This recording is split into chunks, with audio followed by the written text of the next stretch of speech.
MSME ministry के नाते मैं व्यक्तिगत स्तर पर यह अनुभव करता हूं कि अभी तक उद्योगों को लगाने के लिए जो उद्यमियों के अन्य प्रकार की कठिनाइयां जा रही हैं, उन कठिनाइयों को दूर करने की जिम्मेदारी हमारी है। तभी हम सही माने में हिंदुस्तान को मैन्युफैक्चरिंग हब का स्वरूप बना सकते हैं।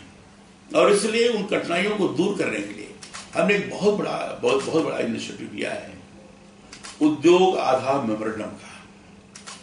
रजिस्ट्रेशन कराने में हमारे उद्यमी को बहुत कठिनाई जाती थी, बहुत तकलीफ होती थी, बहुत सारे जहां भागना दौड़ना पड़ता था। हमने उसको एक पेज का किया है।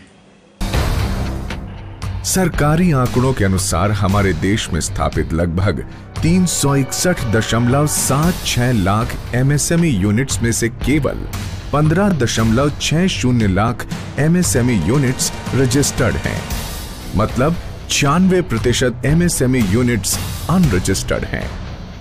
नतीजा, सरकारी योजनाओं और सुविधाओं का लाभ उन्हें नहीं मिल पाता। इसका मुख्य कारण है रजिस्ट्रेशन की लंबी प्रक्रिया।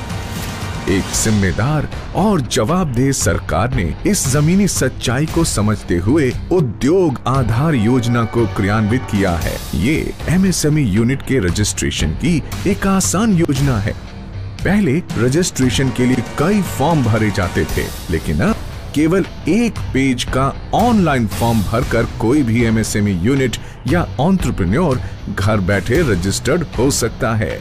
एक पेज के फॉर्म में पहला कॉलम ऑर्गेनाइजेशन से संबंधित है और दूसरा एंटरप्राइज का। उद्योग आधार नंबर हासिल करने के लिए udyogAadhar.gov.in पर लॉगिन कर मांगी गई जानकारियां एंटर कीजिए।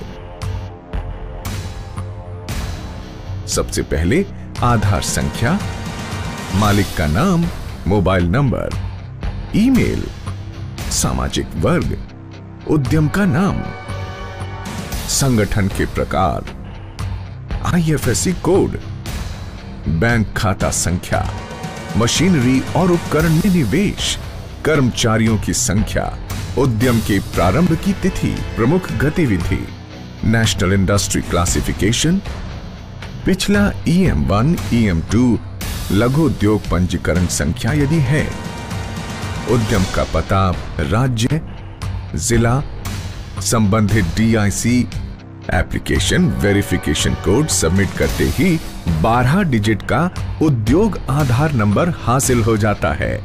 उद्योग आधार के संबंध में कुछ जरूरी बातें याद रखिए। इसकी कोई फीस अदा नहीं करनी पड़ती। इसे ऑनलाइन भरा जा सकता है।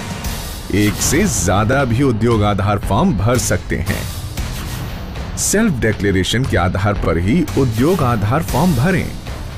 फॉर्म भरते ही फौरन रजिस्ट्रेशन।